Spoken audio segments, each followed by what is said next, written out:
Il y a dans la vie de ce podcast des épisodes où nous ne nous arrêtons plus devant une chose du monde, mais devant une voix.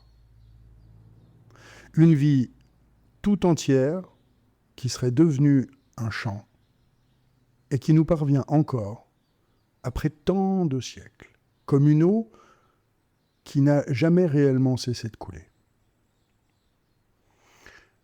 Je ne vais pas faire ici un cours et je ne vais rien situer, je ne vais rien dater, je ne vais rien expliquer pour seulement expliquer. Mais nous allons nous tenir ensemble aux côtés de cette voie, marcher un instant dans ses pas et la laisser nous conduire là où elle est allée, jusqu'au bord du monde visible et un peu au-delà. Aujourd'hui, c'est Orphée. Je suis heureux de vous accueillir ici, sur la voie poétique.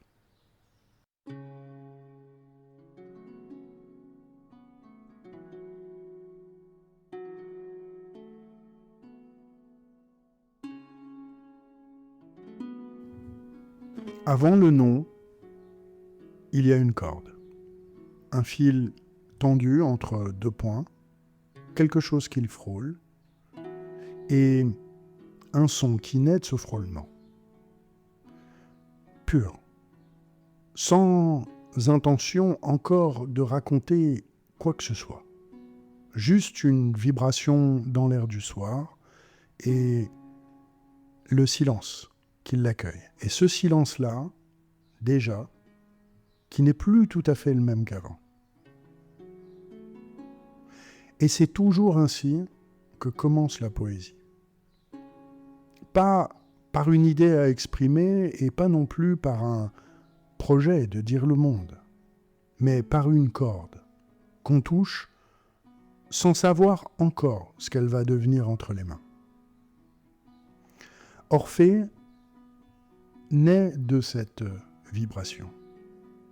Fils de Calliope, la muse à la belle voix, et d'un père que les récits anciens hésitent à nommer avec certitude. Apollon, pour les uns, un roi de Thrace, pour les autres, comme si la légende elle-même refusait de refermer trop vite la question d'une origine. Et peu importe, au fond, qui l'engendra. Ce qui compte, c'est qu'il vint au monde avec déjà quelque chose en lui qui cherchait une issue par la voix. On raconte qu'Apollon lui offrit une lyre. 7 cordes, disent certains. 9, disent encore d'autres. Comme s'il fallait, à chaque génération de conteurs, ajouter une corde de plus à l'instrument pour qu'il contienne tout ce qu'on voulait lui faire dire. Les muses, ses tantes, lui apprirent à s'en servir.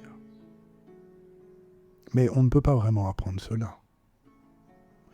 On peut montrer ou poser les doigts, comment tendre les cordes, quel geste produit quelle note. Le reste, ce qui fait qu'un son devient un chant et qu'un chant devient quelque chose qui change ceux qui l'entendent, cela, personne ne l'enseigne. Cela se trouve ou ne se trouve pas. Chez Orphée, cela s'est trouvé d'emblée, comme une eau qui sait depuis toujours vers quelle pente couler. Voici ce qu'on raconte de lui, et qu'il faut accueillir comme on accueille les images les plus anciennes, sans chercher à les vérifier, en les laissant simplement nous traverser. Quand Orphée chantait, les bêtes sauvages s'approchaient et s'asseyaient. Les lions cessaient d'être des lions le temps d'une mélodie. Les arbres, dit-on, se penchaient vers lui. Non qu'ils marchaient à proprement parler, mais qu'ils inclinaient leurs branches dans sa direction, comme on incline la tête vers une chose qu'on ne veut pas perdre de vue. Les rivières ralentissaient leur cours, les pierres elles-mêmes, les pierres dures et sourdes, roulaient un peu vers lui sur la pente, attirées par quelque chose qu'elle n'avait pas de mots pour nommer, mais qu'elle reconnaissait pourtant. Arrêtons-nous sur cette image, parce qu'elle dit quelque chose d'essentiel sur ce qu'est la poésie et que toute la suite de cette histoire en dépend. Le chant d'Orphée ne convainc pas, il n'argumente pas, il ne démontre rien, il ne cherche à persuader personne de rien. Et c'est précisément pour cela qu'il atteint ce qu'aucun discours n'atteint, et il n'atteindra jamais. Les pierres n'ont pas d'oreilles pour entendre un raisonnement, les arbres n'ont pas d'esprit pour se laisser convaincre, mais ils ont, semble-t-il, quelque chose qui répond au chant. Une sensibilité bien plus ancienne que la pensée, plus profonde que le langage qui explique. C'est cela, la promesse la plus ancienne de la poésie, qu'il existe une parole qui ne s'adresse pas à la raison des choses, mais bel et bien à leur nature même. Une parole qui ne dit pas le monde du dehors, comme on décrirait un paysage, mais qui rejoint le monde depuis l'intérieur. Là où la pierre est encore proche de la terre dont elle vient, et l'arbre encore proche de la graine qu'il fut. Après tout, les 4 éléments ne sont qu'un. Quand un poème vous arrête au milieu d'une phrase, quand il vous fait reposer le livre et regarder par la fenêtre sans très bien savoir pourquoi, c'est un peu de ce pouvoir-là qui agit encore. La pierre qui roule vers Orphée, c'est vous. Par moments, devant certains vers, on ne sait jamais pourquoi on s'arrête. On s'arrête. Et voilà tout. Orphée ne resta pas seul avec sa lyre dans les montagnes de Thrace. On l'embarqua. Jason le voulait à bord de l'Argo, parmi les héros partis chercher la toison d'or, non pour combattre, mais pour rythmer les rames, apaiser les tempêtes naissantes et tenir les hommes ensemble dans la longueur d'un voyage que personne au fond ne savait devoir finir. Et ce fut utile, plus qu'utile, le jour où le navire approcha des îles des Sirènes. Peut-être connaissez-vous l'histoire d'Ulysse, attaché à son mât pour résister à leur chant. Mais avant Ulysse, il y eut Orphée. Et sa façon de résoudre le problème fut différente. Il ne se fit pas attacher. Il ne se boucha pas les oreilles et les oreilles de ses compagnons avec de la cire. Il prit sa lyre et il joua un chant plus beau que celui des sirènes. Un chant qui couvrit le leur, qui le rendit pâle, qui fit hésiter les marins entre deux musiques jusqu'à ce qu'une seule l'emporte. Il y a quelque chose à recueillir ici, sur la nature du vrai chant face au chant qui leurre. Le chant des sirènes promet. Il promet le savoir, le plaisir, une connaissance totale du monde. Et cette promesse-là est un piège, parce qu'elle s'adresse au désir qu'on a de posséder ce qu'on entend. Le chant d'Orphée, lui, il ne promet rien. Il ne cherche pas à garder l'auditeur, il ne fait que continuer d'être ce qu'il est, fidèle à lui-même. Et c'est cette fidélité, cette absence totale de calcul qui finit par l'emporter. La vraie poésie ne lutte jamais directement contre ce qui veut nous égarer. Elle ne s'oppose pas. Elle chante plus juste. Voilà tout. Et le faux finit par s'effacer de lui-même, comme une ombre s'efface quand une lumière plus franche se lève à côté d'elle. Et puis il y a Eurydice. On ne sait pas grand-chose d'elle, presque rien. Une dryade, disent certains.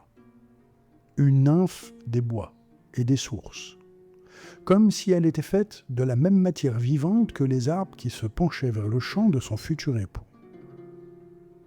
Le jour de leurs noces, elle marchait dans l'herbe haute, peut-être en fuyant un homme qui la poursuivait de son désir, et son pied trouva un serpent, qu'elle ne vit pas. La morsure fut brève, la mort presque immédiate. Et voici qu'Orphée, qui avait fait taire les sirènes, qui avait apaisé des tempêtes, qui avait fait incliner les arbres et rouler les pierres, se trouva démuni devant la chose la plus simple et la plus irrémédiable du monde, un corps qui ne respire plus.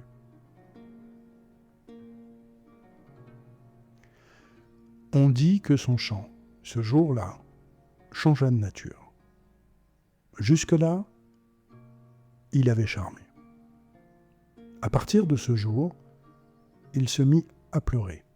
Et ce chant de deuil fut, dit-on, le plus beau qu'il ait jamais produit. Un peu comme si la perte, en lui arrachant ce qu'il avait de plus cher, lui avait ouvert un registre que le bonheur n'avait jamais atteint. Je pense qu'il faut que nous nous attardions sur cela, parce que c'est une vérité que la poésie connaît depuis toujours et qu'elle ne cesse de redécouvrir à chaque génération, à chaque voix nouvelle. Le chant le plus profond ne naît pas de ce qu'on possède, mais de ce que l'on a perdu. On chante rarement aussi bien le bonheur qu'on chante le manque. Le bonheur se suffit à lui-même. Il n'a pas besoin de mots pour exister. Le manque, lui, a besoin d'être dit. Parce que dire est la seule façon qui reste de toucher encore ce qui s'est éloigné. Si vous avez déjà perdu quelqu'un, je pense que vous savez de quoi je suis en train de parler. Il y a, après, des mots qui viennent qu'on ne savait pas capable de trouver. Des phrases qu'on n'aurait jamais écrites si tout était resté intact. La blessure ouvre quelque chose que la plénitude tenait fermé. Orphée, ce jour-là, devint pour de bon un poète. Non qu'il ne l'était pas avant, mais avant, il jouait avec un don. Désormais, il allait jouer avec une dette. Et c'est avec cette dette-là qu'il prit la décision la plus folle, la plus magnifique et la plus humaine de toute son histoire. Il décida d'aller chercher Eurydice, là où personne avant lui n'était jamais allé et revenu. Il descendit. Il y a dans tous les récits anciens une frontière qu'on ne franchit pas vivant, le seuil des morts. On peut y être conduit, après son dernier souffle, porté par le passeur, jugé, installé dans son royaume d'ombre pour l'éternité, mais y entrer en respirant encore, avec l'intention d'en ressortir, cela, presque aucun mortel ne l'a tenté. Et ceux qui l'ont tenté ne l'ont fait en général qu'avec une arme, une ruse, une force. Et Orphée, lui, il n'avait que sa lyre. Il se présenta devant Charon, le passeur aux yeux qui n'ont jamais vu autre chose que des ombres en partance. Et au lieu de payer l'obole habituel, il joua. Et Charon, qui avait vu des millions d'âmes en des siècles de traverser sans jamais s'émouvoir d'aucune, le laissa monter dans sa barque. Il rencontra Cerbère, le chien à 3 têtes, qui garde l'entrée, et que même Héraclès n'avait dompté qu'à la force des bras. Orphée joua, et les 3 gueules, une à une, cessèrent de gronder. Et le chien le laissa passer comme on laisse passer un ami qu'on attendait. Il croisa les furies vengeresses, dont le visage ne connaît jamais les larmes, dit-on.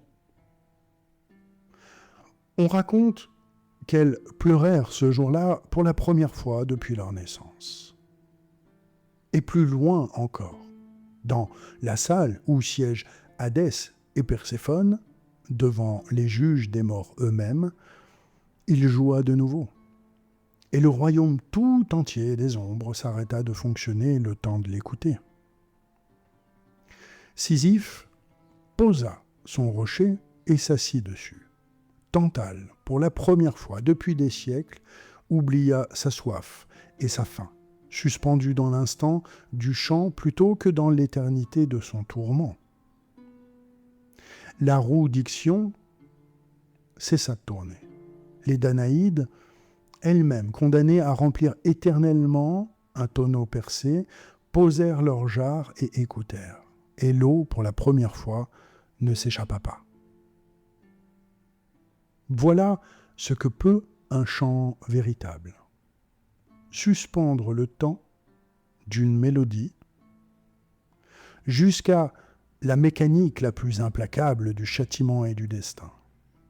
Non pas l'effacer, Sisyphe reprendra son rocher, Tantale retrouvera sa soif. La roue se remettra à tourner. Mais pour la durée d'un chant, quelque chose d'éternel a cessé d'être éternel.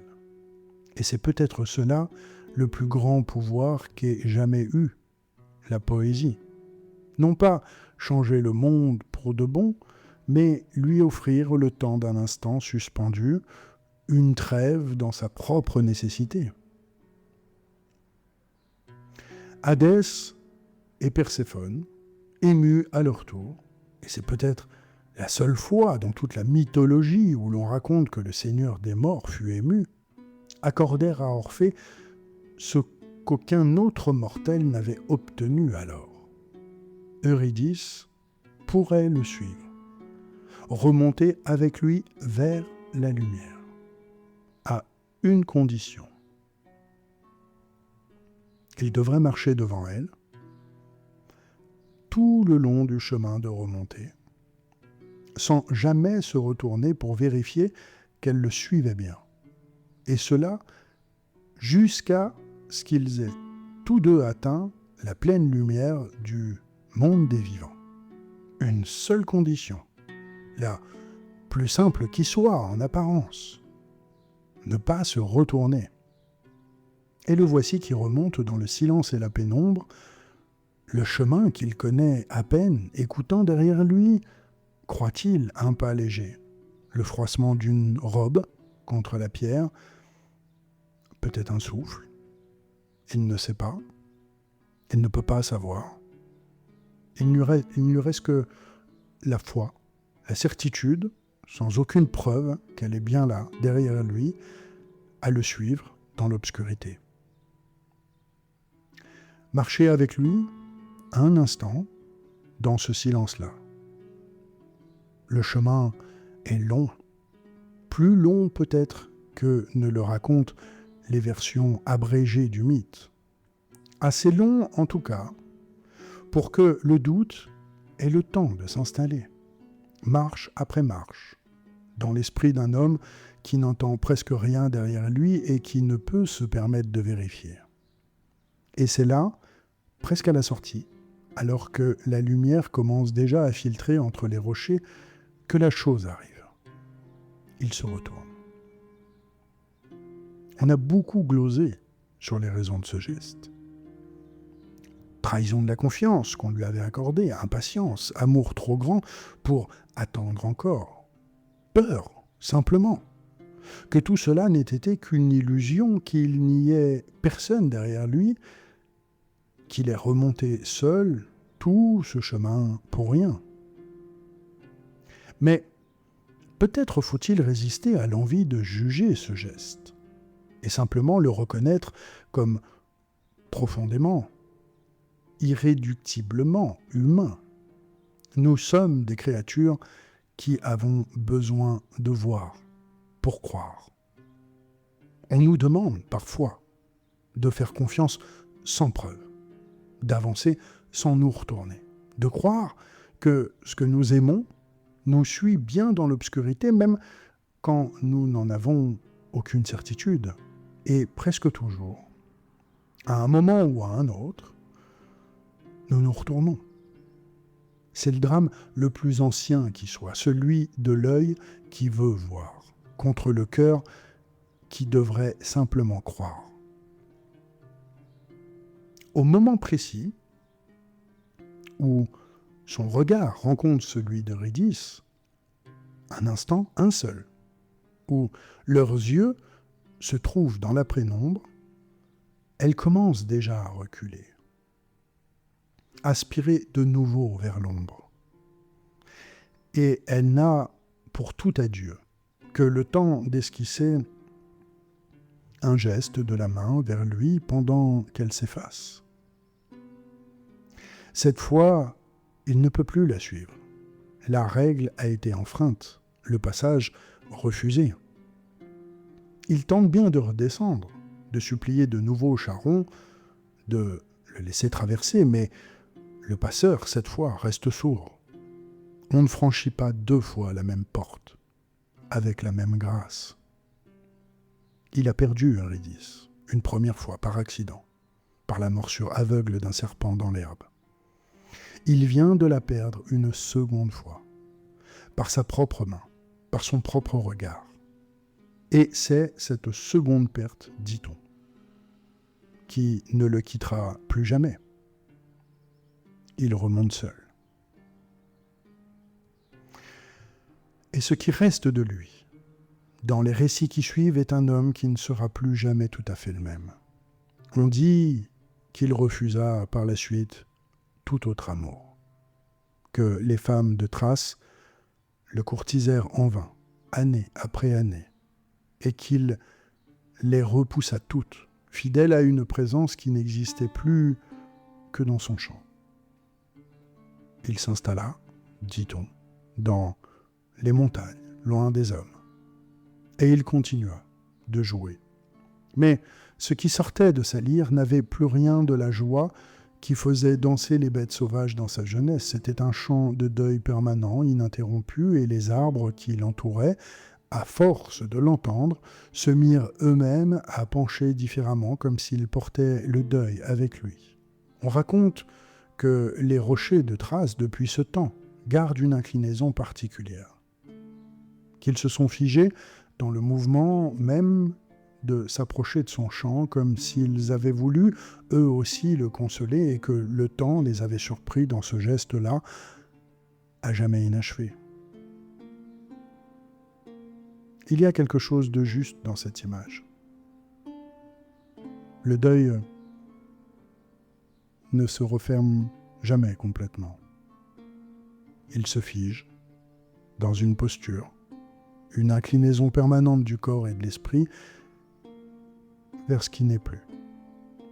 On continue de vivre, mais on vit penché, légèrement, vers un point qui n'existe plus que dans notre mémoire.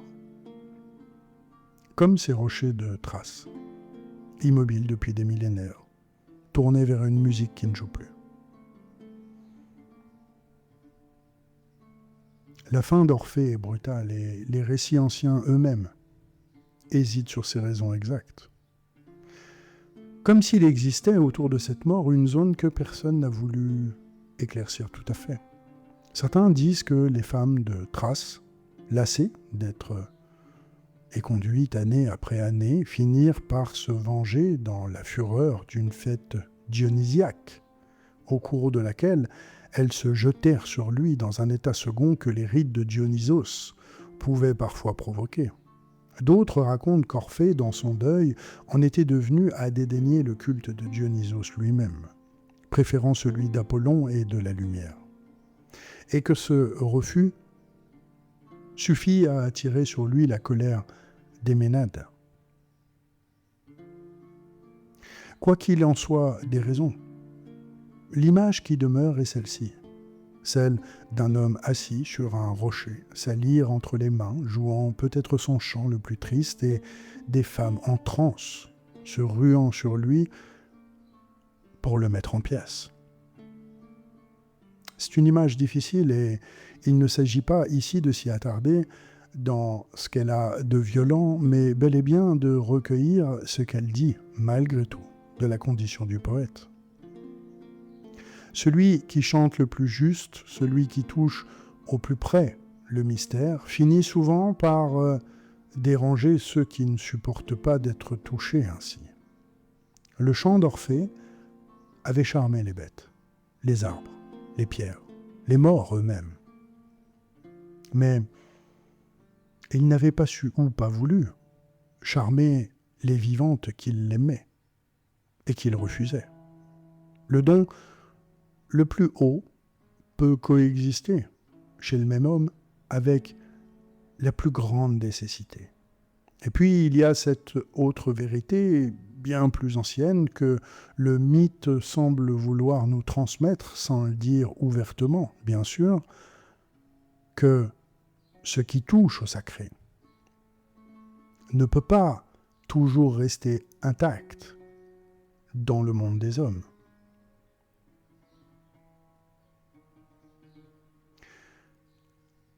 Il y a un prix au fait d'avoir vu ce que peu de vivants voient. Orphée avait franchi un seuil que personne ne franchit. Le corps en garde, semble-t-il, toujours une dette à payer. Ils jetèrent sa tête et sa lyre dans le fleuve Èbre. Et voici l'image la plus étrange, la plus belle peut-être de tout le mythe. On raconte que la tête d'Orphée, séparée de son corps, continua de chanter pendant qu'elle dérivait sur l'eau. Le courant l'emportait vers la mer et sa bouche, sans poumon pour la soutenir, sans corps pour porter le souffle, continuait de produire un chant.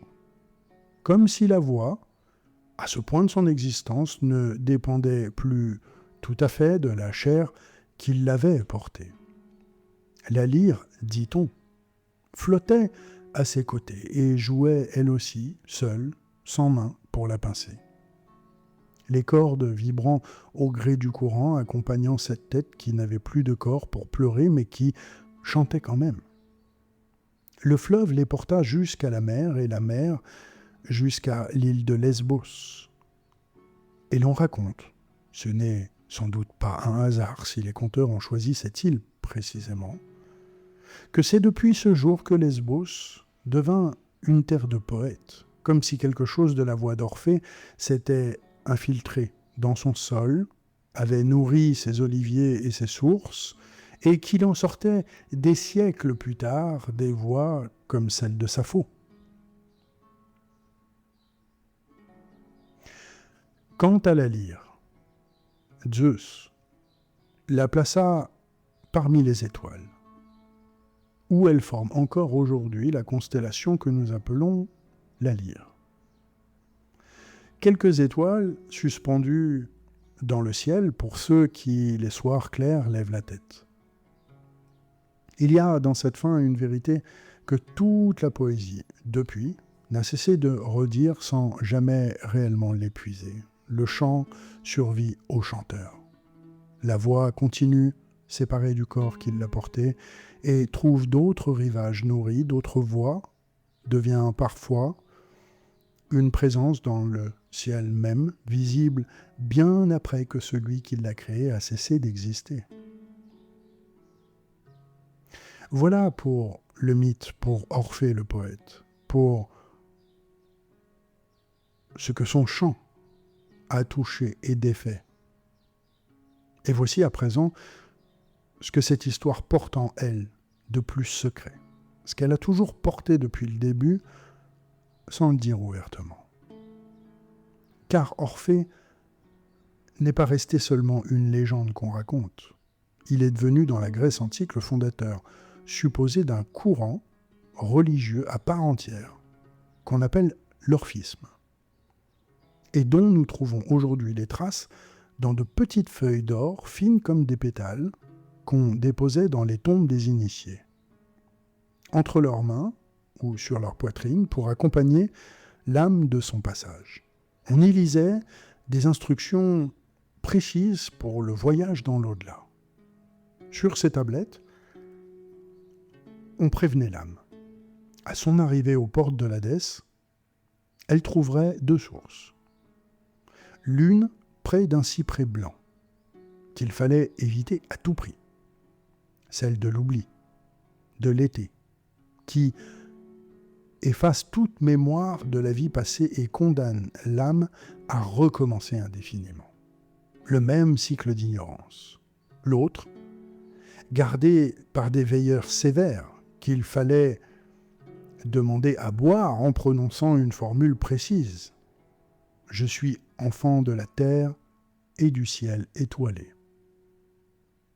Et alors, seulement les gardiens, reconnaissant en elle une origine divine, lui accorderaient de boire à la source de mnémosine, la mémoire, et de garder ainsi, dans la mort même, la conscience de qui elle était.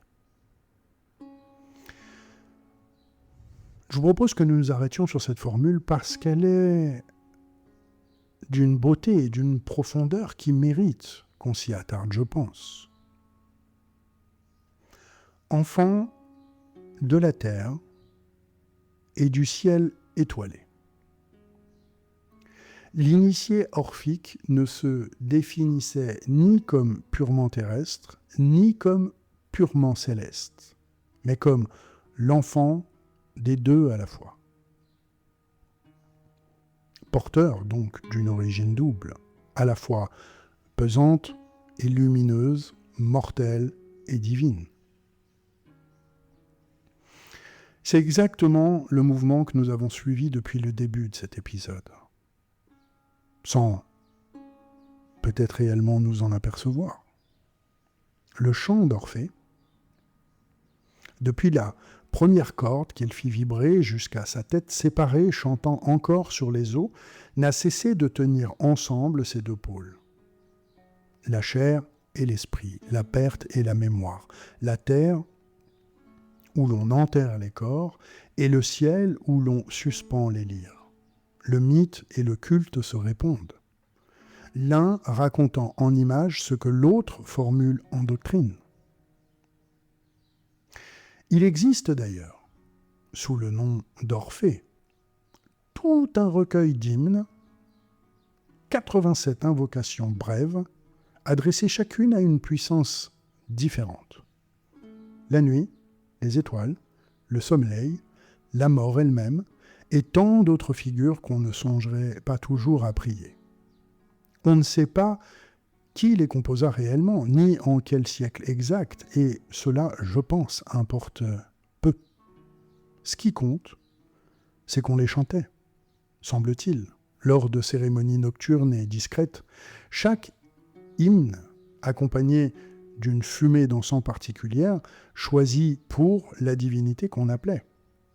Il y a quelque chose de bouleversant dans cette pratique, si l'on s'y arrête. Faire de la poésie elle-même un encens. Composer des mots, non pour qu'on les lise des yeux, dans le silence d'une bibliothèque, mais pour qu'on les prononce à voix haute dans l'obscurité devant une flamme en offrande. La parole ici n'est plus un objet qu'on contemple à distance, elle devient un geste qu'on accomplit, un acte qui change le temps qu'il dure, l'air de la pièce où on le prononce. C'est peut-être la vocation la plus ancienne et la plus oubliée de la poésie. Non pas d'écrire le sacré, mais en être pour un instant l'instrument. Au cœur de la théologie orphique se trouve un autre récit, plus sombre encore, et qui éclaire peut-être tout ce que nous avons traversé dans cet épisode. On y raconte que Dionysos, dans une forme ancienne et secrète, appelée Zagreus, était l'enfant de Zeus et de Perséphone. Promis, disait-on, à régner sur le monde. Mais les titans, jaloux, le surprirent enfant, le séduisirent avec des jouets et le mirent en pièces, le dévorant ensuite presque tout entier. Seul son cœur fut sauvé, recueilli par Athéna, et c'est à partir de ce cœur que Zeus parvint à faire renaître son fils. Furieux, Zeus foudroya les titans, et de leurs cendres calcinées, mélange de leur propre nature titanique et des restes de Dionysos qu'ils avaient dévorés, naquit, selon cette tradition, l'espèce humaine tout entière. Voilà ce que les orphiques en tiraient comme enseignement sur la nature de l'homme. Nous portons en nous deux héritages mêlés indissociables.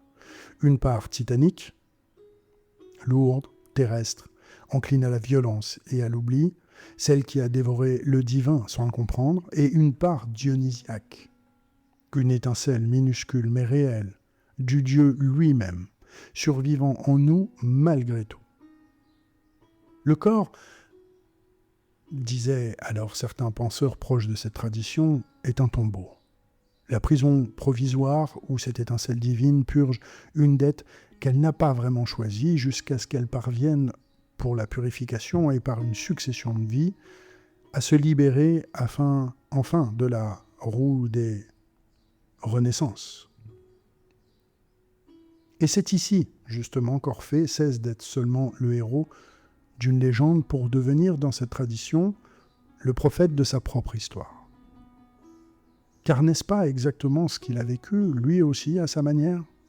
Une redescente vers les ténèbres à la recherche d'une part de lui-même qu'il avait perdue, un démembrement final, son corps dispersé comme celui de Dionysos l'avait été, et un chant, un cœur, pourrait-on dire, la part de lui la plus essentielle, qui continue, séparée du reste, à survivre et à se faire entendre. Orphée n'a pas seulement raconté un mythe de perte et de descente, mais il l'a incarné jusqu'au bout, dans sa propre chair, comme si sa vie entière n'avait été que la mise en image pour les hommes qui viendraient après lui de ce que chacun de nous traverse à son échelle, la perte de ce qu'on aime, la descente nécessaire pour aller le chercher, l'impossibilité, souvent, de le ramener intact. Et malgré tout, la persistance d'un chant qui survit à l'épreuve. Si l'on regarde maintenant cette histoire avec les yeux de la tradition hermétique, un autre niveau de lecture s'ouvre, qui ne contredit pas le premier, mais vient l'approfondir. La descente d'Orphée aux enfers est un solvé, presque parfait. Cette phase de l'œuvre alchimique où la matière doit d'abord se dissoudre, se défaire de sa forme ancienne, descendre dans le noir et l'informe, avant de pouvoir se reconstituer autrement. Orphée entre dans l'obscurité la plus totale, là où la lumière n'a plus cours, là où même le temps semble suspendu. Sisyphe assis, Tantale apaisé, la roue d'Ixion immobile, il entre dans le creuset. Le regard en arrière, ce geste qu'on a souvent interprété comme une simple faute, prend ici un tout autre sens. Il est l'instant exact où l'on veut hâter l'œuvre, vérifier avant que la coagulation ne soit achevée, possédée par la vue, ce qui ne peut encore se posséder que par la foi. Et l'œuvre alors échoue à se refermer correctement. Eurydice retourne à l'état dissous, rien ne peut remplacer le temps que demande une véritable transmutation. Ce qu'Orphée n'obtient pas en littéral, ramener Eurydice intacte à la lumière du jour, il l'obtient pourtant d'une autre manière, par son chant. Car le chant, lui, achève ce que le corps n'a pas pu achever. Il transmute la perte en beauté, le manque en matière sonore, la mort en quelque chose qui continue de vibrer dans l'air bien après que le corps a cessé de respirer. C'est le véritable coagulat de cette histoire. Non pas Eurydice ramenée, mais la douleur elle-même transformée, fixée, rendue durable et belle sous la forme du chant. Comme en haut, comme en bas, disent les hermétistes. La lyre, instrument terrestre, fait de bois et de cordes, devient, après la mort d'Orphée, une constellation dans le ciel. L'objet le plus humble de l'art devient figure céleste, et inversement. L'harmonie des sphères que les astres sont censés produire en tournant trouve sur Terre son écho fragile dans le frémissement de quelques cordes tendues entre les mains d'un homme. Le bas devient haut, le haut se reflète en bas, et la musique est précisément ce qui circule entre les deux, ce qui les tient ensemble. Et il y a dans tout cela une toute dernière chose que le mythe ne dit jamais directement, mais que son silence enseigne peut-être mieux qu'aucune parole ne pourrait au fond le faire. Après chaque chant d'Orphée, après les bêtes apaisées, après les sirènes vaincues, après la roue d'Ixion, suspendue dans son tournoiement, il y a forcément eu un silence.